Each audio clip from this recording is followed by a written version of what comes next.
গল্পকথন বই কল্লোল চ্যাপ্টার 2 তে আমাদের আজকের নিবেদন হুমায়ুন আহমেদের লেখা কুকুর।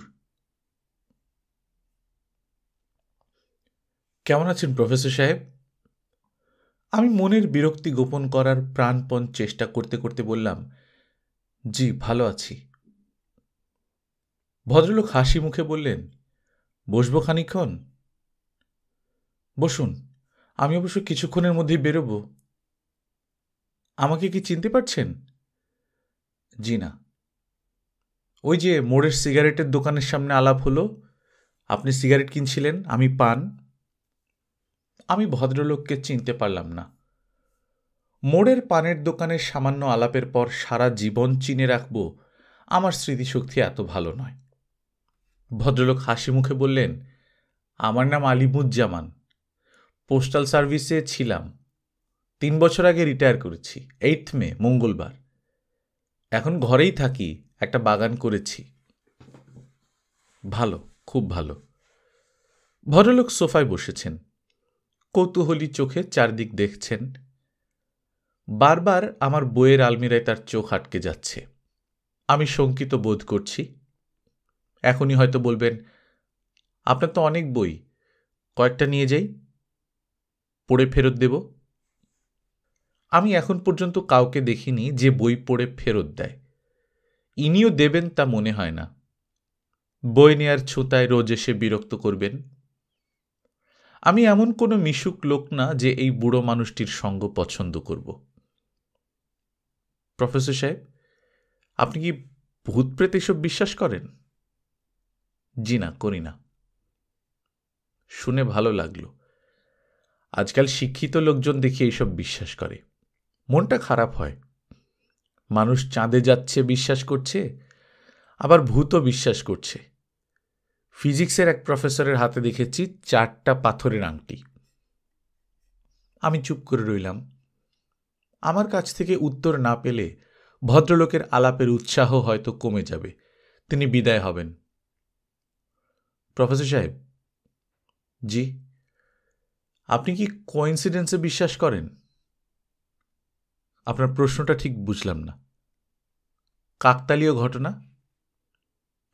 আমি এখনো বুঝতে পারছি না আপনার প্রশ্নটা। ঠিক আছে, আরেকদিন আপনাকে বলবো। আজ মনে হচ্ছে আপনি একটু বিরক্ত, তবে ঘটনাটা বলা শুরু করলে আপনার বিরক্তি কেটে যেত। আমি ভদ্রলোকের কথায় সত্যিকার অর্থেই লজ্জিত বোধ করলাম। আমি বিরক্ত নিশ্চয়ই হয়েছি, কিন্তু সেই বিরক্তি উনি ধরে ফেলবেন তা বুঝতে পারিনি। রিটায়ার্ড মানুষ একা একা থাকেন, কথা বলার সঙ্গী তো তাঁদেরই দরকার। উঠি প্রফেসর সাহেব? উঠবেন? জি, আজকাল কোথাও বেশিক্ষণ বসি না। রিটায়ার্ড মানুষদের কেউ পছন্দ করে না, সবাই ভাবে সময় নষ্ট করার জন্য গিয়েছি। তাছাড়া মানুষের সঙ্গ যে আমি নিজেও খুব একটা পছন্দ করি তাও না। আপনি আসবেন, আপনার সঙ্গে গল্প করব, কোনো অসুবিধে নেই। আজ অবশ্য একটু ব্যস্ত। গল্পগুজব আমি তেমন পারি না। কোইন্সিডেন্সের একটা ব্যাপার আমার জীবনে আছে, ওই গল্পটা ছাড়া আমি কোনো গল্প জানি না। আর গল্পটা খুবই ব্যক্তিগত, এই জীবনে অল্প কয়েকজনকে বলেছি। আপনাকে কেন যেন বলার ইচ্ছা করছিল। অবশ্যই বলবেন। আপনি যদি দয়া করে একটু বারান্দায় আসেন, তাহলে আমার বাসাটা আপনাকে দেখাতাম। হঠাৎ কোনো একদিন চলে এলে ভালো লাগতো। আমি বারান্দায় এসে দাঁড়ালাম। ভদ্রলোক হাত উঁচু করে দেয়াল দিয়ে ঘেরা একতলা একটি বাড়ি দেখালেন। পুরনো বাড়ি, দোতলার কাজ শুরু করা হয়েছিল, শেষ হয়নি। বাড়ির সামনে 2টা জড়াজড়ি কাঁঠাল গাছ। একদিন যদি আসেন আপনার ভালো লাগবে, আমার জীবনের কোইন্সিডেন্সের ঘটনাও শুনবেন। জি আচ্ছা, যাব একদিন।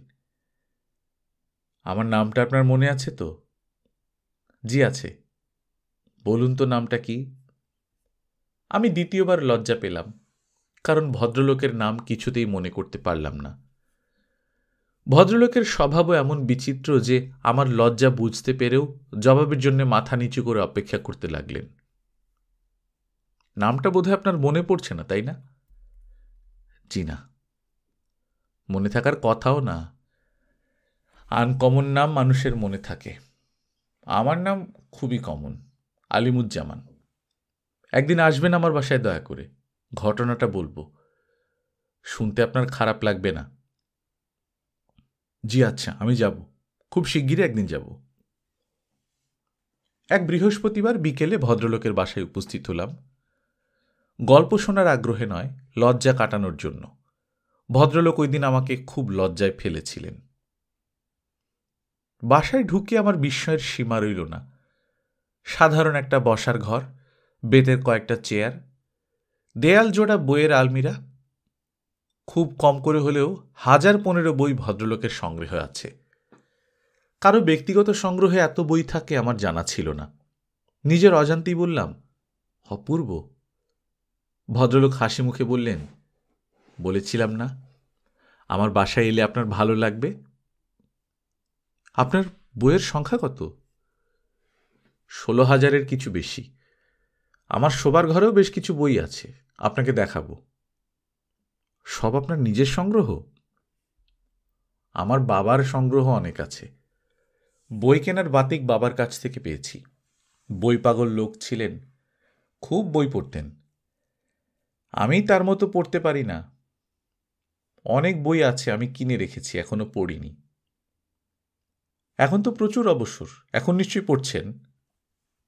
আমার চোখের সমস্যা আছে, এক নাগাড়ে বেশিক্ষণ পড়তে পারি না। আমি খুব খুশি হব যদি আমার লাইব্রেরি থেকে বই নিয়ে আপনি পড়েন। আর বই তো পড়ার জন্যেই, আলমিরায় সাজিয়ে রাখার জন্যে তো নয়। আপনি কি সবাইকেই বই পড়তে দেন? জি দেই। তারা বই ফেরত দেয়? অনেকেই দেয় না, সেসব পরে কিনে ফেলি। আমার ছোট সংসার, একটা মাত্র মেয়ে, স্ত্রী মারা গেছেন। সংসারের তুলনায় টাকা পয়সা ভালোই আছে। বই কেনায় একটা অংশ ব্যয় করি। আপনি ঘুরে ঘুরে বই দেখুন, আমি চা নিয়ে আসছি। চা লাগবে না? কেন লাগবে না? চা খেতে খেতে গল্প করব। আমার ঘটনাটা আপনাকে বলবো। আপনাকে বলার জন্য এক ধরনের আগ্রহ অনুভব করছি। কেন বলুন তো? আপনি বিজ্ঞানের মানুষ, আপনি শুনলে হয়তো একটা ব্যাখ্যা দাঁড় করাতে পারবেন। অবশ্য ব্যাখ্যার জন্য আমি খুব ব্যস্তও না। প্রতিটি বিষয়ের পেছনেই একটা কার্যকারণ যে থাকতেই হবে এমন তো কোনো কথা নয়। আমরা কোত্থেকে এসেছি, কোথায় যাচ্ছি, এই বিষয়গুলোর তো এখনো মীমাংসা হয়নি, কি বলেন? অন্য সময় হলে এই ভদ্রলোকের কথায় আমি তেমন কোনো গুরুত্ব দিতাম না, কিন্তু যার বাড়িতে বইয়ের সংখ্যা 16,000, তার কথা মন দিয়ে শুনতে হয়। তার তুচ্ছতম কথাও অগ্রাহ্য করা যায় না। ভদ্রলোকের গল্প সেই কারণেই অতি আগ্রহ নিয়ে শুনলাম। যেভাবে শুনেছি ঠিক সেইভাবে বলার চেষ্টা করছি।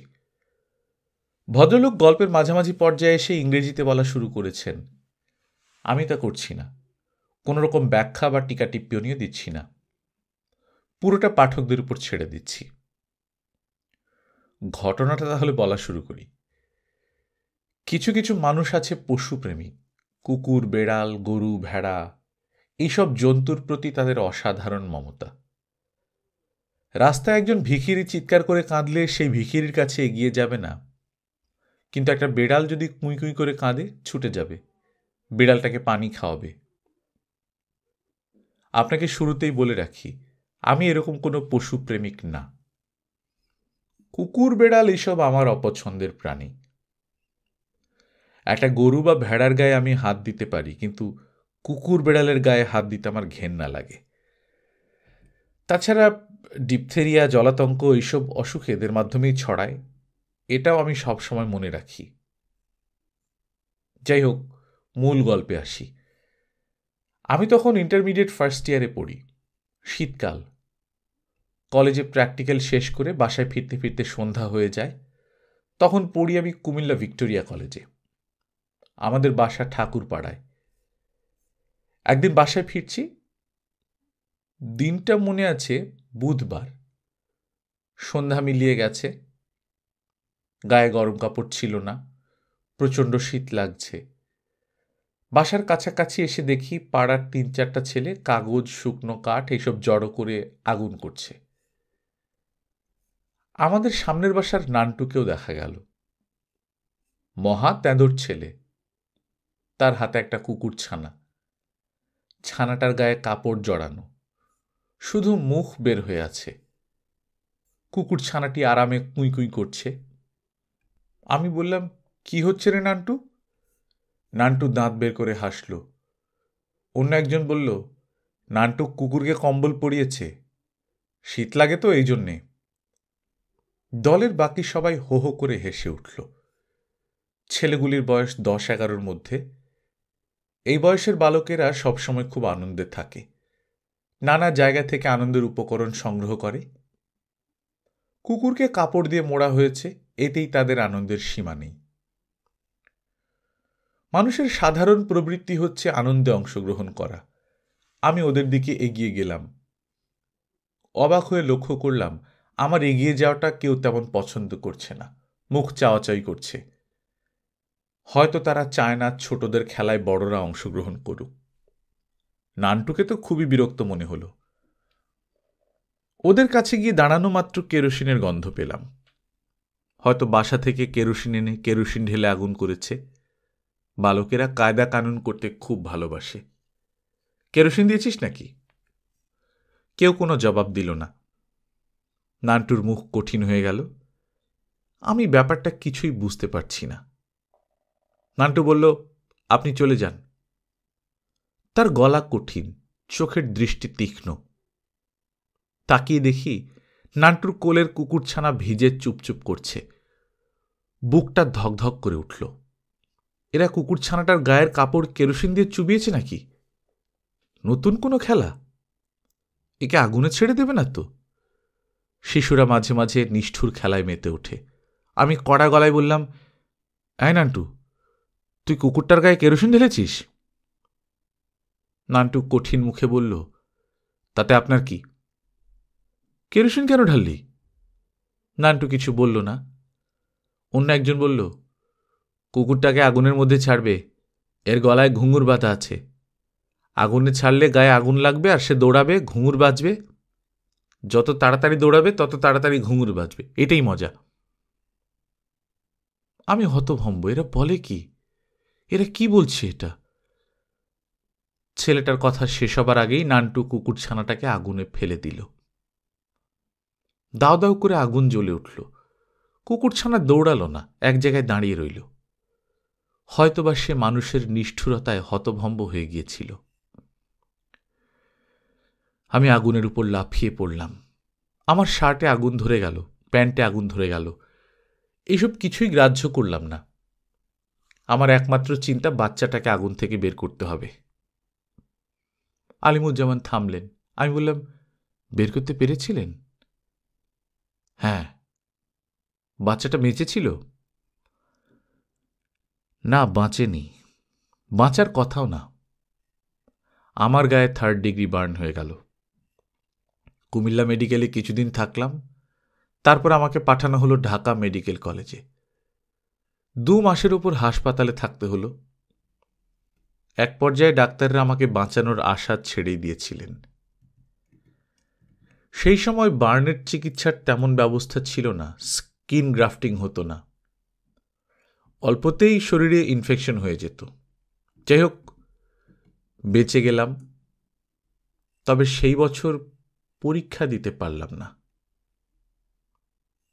আলিমুজ্জামান সাহেব নিঃশ্বাস নেবার জন্য থামলেন। আমি বললাম, আপনি একজন অসাধারণ মানুষ।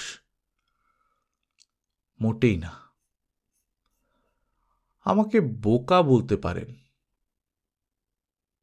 সামান্য একটা কুকুর ছানার জন্য নিজের জীবন যেতে বসেছিল। তখন সবাই আমার বোকামির কথাটা আলোচনা করত। আমার নিজেরও মাঝে মাঝে মনে হয়েছে হয়তো বোকামি করেছি। একজন মানুষের জীবন কুকুরের জীবন থেকে অনেক মূল্যবান। আপনার গল্প শুনে মুগ্ধ হয়েছি। এটা কিন্তু গল্প না, এটা গল্পের ভূমিকা। মূল গল্প এখন বলবো।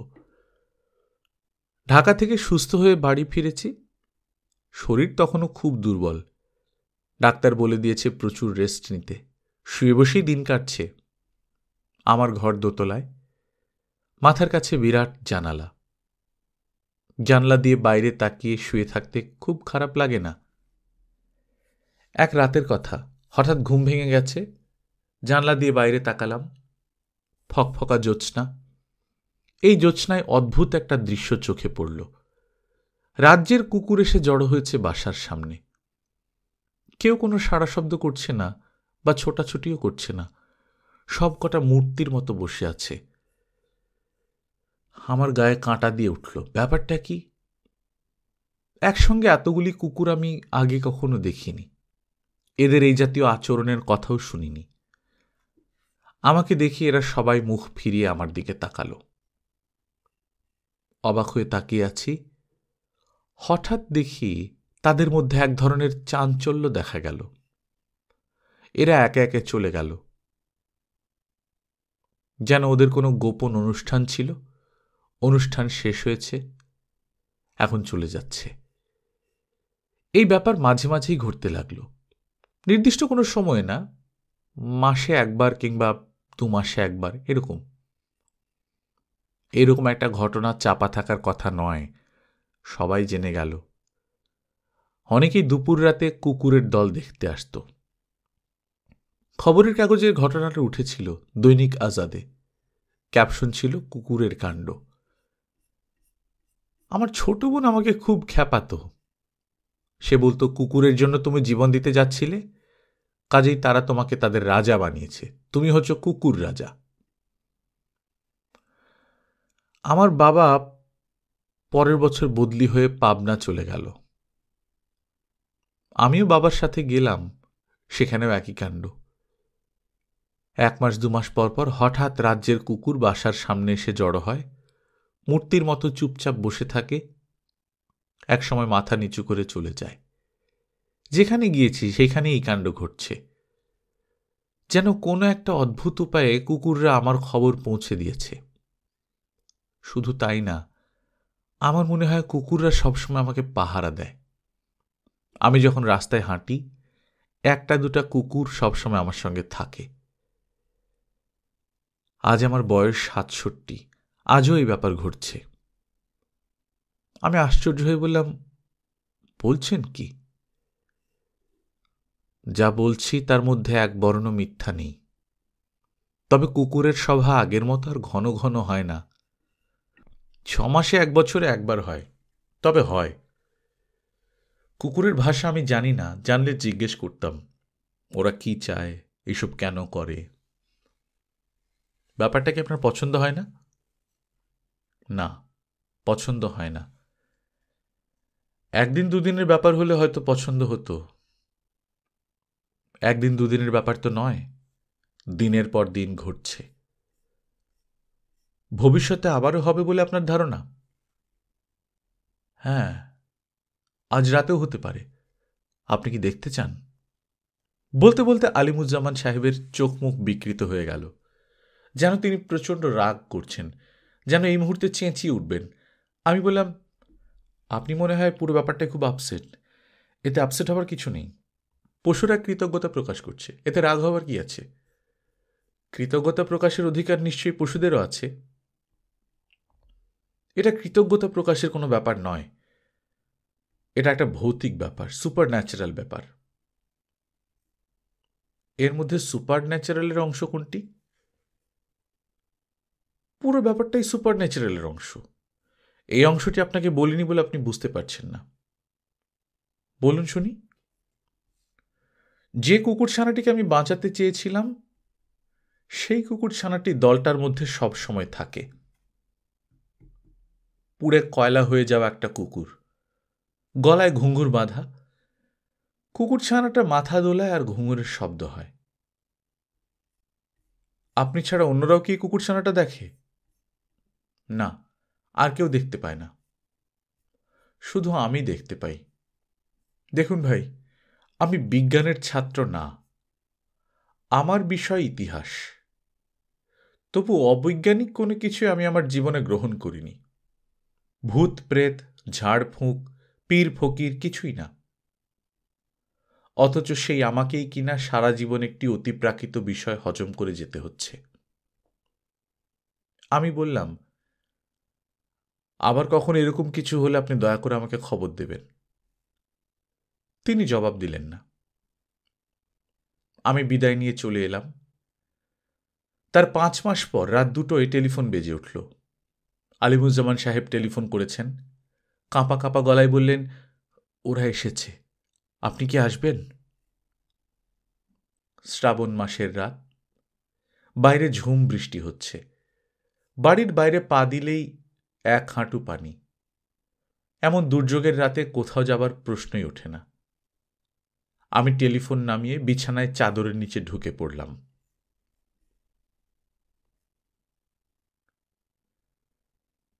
গল্পকথন বই কল্লোল চ্যাপ্টার 2তে আপনারা শুনছিলেন হুমায়ুন আহমেদের লেখা কুকুর। আমরা নিয়মিত গল্প পাঠ করে শোনাচ্ছি। আপনারা যারা প্রথমবার মতো শুনছেন কাইন্ডলি সাবস্ক্রাইব করে নেবেন। গল্প পাঠ ভালো লাগলে বন্ধুদের সঙ্গে শেয়ার করবেন। নিজে ভালো থাকবেন, আশপাশের লোকজনকে ভালো রাখবেন। টাটা।